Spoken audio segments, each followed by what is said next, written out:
Qiz ayollarning sirtqa chiqqanda atir ishlatishi. Savol. Assalomu alaykum ustoz. Qiz ayollarning sirtqa chiqqanda atir ishlatishiga shar'atda qanday hukm bor? Javob. Va alaykum assalom va rahmatullohi va barakatuh. Barliq hamd sanolar Janobi Allohga bo'lsin. Shundaqla payg'ambarimiz sallallohu alayhi va sallamga, oila tavobatlarga, ashablarga va o'zatga toki qiyomatgacha ergashganlarga durud va salomlar bo'lsin. Qiz ayollarning erlarni jalb qilish uchun girim qilib va atir chechib sirtqa chiqishi sahih hadislarda cheklangan bo'lib, bu vaqtda Abu Musa radhiyallohu anhu rivoyat qiladi-ki, payg'ambar alayhissalom qandoq bir ayol kishi purqini purtish uchun atir chechib bir jamoat orasidan o'tsa, u ayol zina qilguvchi bo'ladi. Qarg'an ko'zlarmi zina qilguvchi bo'ladi degan. Bu hadisning yana bir rivoyatida payg'ambar alayhissalom har bir ko'z harom narsalarga qarash bilan zina qiladi. Agar xotin kishi atir ishlatib erlar turgan joydan o'tsa, bu holda u zina qilguvchi hisoblanadi degan. Abu Hurayra radhiyallohu anhu mundaq deydi: Yo'lda bir xotin kishi bilan uchrashib qoldim. Ko'ngligini yerga so'rab, to'zitib kelayotgan bo'lib, vujudidan atir puruq kelib turadi. Men: "Ey Allohning bandasi, masjiddan kelayotamsan?" deb so'ragan edim u. "Ha, dedi." Men: "Masjidga berish uchun atir ishlatdingmi?" deb so'rasam, u yana ha dedi. Men: "Hurmatli do'stim, payg'ambar sallallohu alayhi vasallamning masjidga berish uchun xushpuroqlik narsa ishlatgan ayol xuddi junublikdan yuyingandek yuyinmog'icha namozi qabul bo'lmaydi deganligini anglagan edim dedim. Irat olimlaridan tanilgan Hanafiy faqih, muhaddis, mufassir va qiroat olimi Mulla Ali al-Qari mazkur hadisni sharhlab, butun badanini xushbo'ylagan bo'lsa, xushpuroqni yo'qotish uchun butun badanini yuyish kerak. Ammo biror a'zosini xushbo'ylagan bo'lsa, shu yerni yuyivasi bo'ladi degan. Ba'zi olimlar hadisning zohiri har ikki ahvolda yuyinishni ko'rsatadi deb qaragan.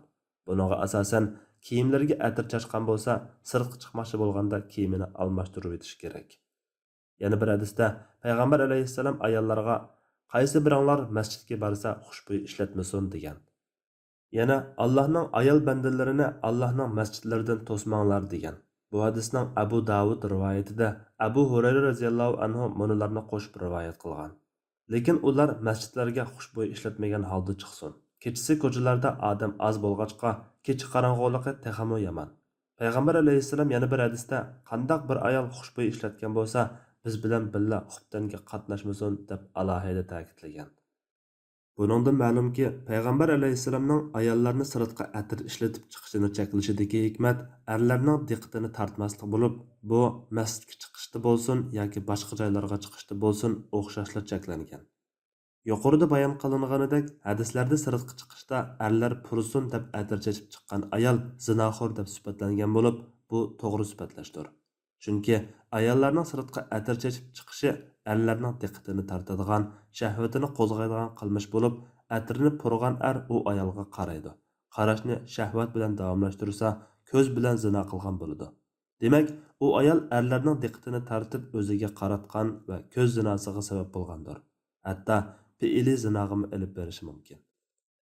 Imom Ma'naviy mundaq deydi: Ayol kishi puritish uchun maqsadli holda atirni raso chechib, bir jamoat orasidan o'tsa, garchi bu qilmish haqiqiy zinodan farqli bo'lsa-mu, gunohkor bo'lishda u ayol zinoxo'rga o'xshashdir. Chunki zinoning sababini qilguvchi uning natijasi bo'lsa, zinoni qilganiga o'xshashdir. Olimlarning qarashicha, ayollarning atir chechib sirtqa chiqishi hadislarda zinoning boshlanish nuqtasi va muqaddimasi bo'lgan erlarning shahvatini qo'zg'aydiganligi yuzidan zinoga o'xshatilgan. Bu ashirib qo'rqitish va chang'itish uchundir. Hadislardagi zinoxo'rga o'xshatish hukmi atir chechib chiqqan ayolning niyatiga bog'liq bo'lib, uningdagi erlarning diqqatini tortishdagi qasdlik u ayolning ichida zinoga mayli borligini, talabni rad qilmaydigan xohishini ko'rsatib beradi. U ayolning zinoga qadam olganligi va tayyorlanganlik qilmishi zino hukmini berishga loyiq bo'lgan. Xushbo'y purash, naz karashma va jilva qilish kabi har xil qiliqlar bilan yot erlarni o'ziga jalb qilish buzuq ayollarning ishidir. Qur'on Karim bu turli qilmishlarni aniq cheklagan. Alloh taolo mu'min erlarga aytganki, nomahramlarga tikilib qarmasin, avratlarni zinodan saqlasin. Bunday qilish ular uchun eng yaxshidir. Allah haqiqatan ularning qilmishlaridan to'liq xabardordir. Mu'min ayollarga aytganki, nomahramlarga tikilib qarmasin, avratlarini yopsin. Tashqi zinatlardan boshqa zinatlarni oshkorlamasin. Lichaklari bilan ko'kraklarini yopsin. tashqi ziynatlardan boshqa ziynatlarni erlardan, otalardan, ya qaynotalardan, ya o'g'illardan, ya erlardan, ya o'g'illardan, ya o'z qarindoshlaridan, ya qarindoshlarining o'g'illaridan, ya hamshirlarining o'g'illaridan, ya dindosh ayollardan, ya qo'l ostidagi cho'rilardan, ya xotinlarga ehtiyoji yo'q xizmatchilardan, ya balog'atga yetmagan bolalardan boshqalarga ko'rsatmasin. Zinnatlarni boshqalarga bildirish uchun oyoqlarini yerga urmasin. Nur surasi 30-31 oyat. Yana Ahzab surasining 32 oyatida nazliq bilan so'z qilmanglar, chunki ko'nglida nifoq bor odam tamadi bo'lib qoladi degan. Bu oyatlardagi tikilib qaramaslik va zinodan saqlanish to'g'risidagi ilohiy ko'rsatmalar hadislardagi erlarning diqqatini tortish uchun atir chechib chiqmaslik ko'rsatmasi bilan bir yerdan chiqadi. Haqiqiy muslima bularni anglaganida bu ko'rsatmalarning naqadar to'g'riligini his qiladi va boshqa gap yo'rg'iltishga hojat qolmaydi. Demak, mazkur qiliqlar ayol kishining ko'nglidagi yomon niyatni bildiradi. Payg'ambar alayhissalomning o'qitishimi bu qiliqlar zinoga tashviq qilish bo'lganlikdan kelgan. Bu hargizmi unda qilgan ayollarning qamchilanish yoki toshbo'ron qilinish bilan jazolanish kerakligini ko'rsatmaydi. Balki buning haqiqiy zinodan tuvan darajadagi zino ekanligini, uningga ilingan tunji qadam ekanligini bildiradi. Undaqda shundoq yomon niyatda bo'lmasdan pokizlik va xushpuroqlik bo'lishini ko'zlab atir ishlatib sirtqa chiqishchi. Bumi garchi u yomon niyat yo'q bo'lsa-mu, lekin buningdan erlarning diqqatini tortish kelib chiqadiganligi jihatdan cheklanadi. Buni ba'zi olimlar yuqorqidagi cho'ng gunoh qatorida bo'lmasa-mu harom qilmishdir desa, ba'zilari makruh deydi. Qarashlarni muvofiqlashtirsak, yot erlarga uchrashi cho'ng ehtimol bo'lgan ahvolda harom deyilsa, ehtimollik oz bo'lsa makruh deyish munosibdir. Demak, bu yerdagi cheklanish sababi yot erlarning diqqatini tortish. Agar ayollarga yig'iladigan sorun bo'lsa yoki yot erlar purmaydigan ahvol bo'lsa cheklanmaydi. Buningdan tar puruqi yoki shuningga o'xshagan g'ayri puruqlarni yo'qotish uchun qo'ltiq va boshqa joylarga deodorant, qo'ltiq atiri ishlatib sirtqa chiqishning joizligi, hatto mustahabligi ma'lum bo'ladi. Albatta, bu xil tar puruqi yo'qotuvchi atirlarning puruqi atir doirasiga kirmaydigan darajada yoki kiyim sirtiga chiqmaydigan bo'lishi kerak. Payg'ambar alayhissalomning hayzdan poklanib yuyinmoqchi bo'lgan ayollarni hayz kelgan o'ringa mushki anbar ishlatishga buyurganligini buni ko'rsatadi. Chunki bu mushki anbar puruqi kiyim ichida qoladi.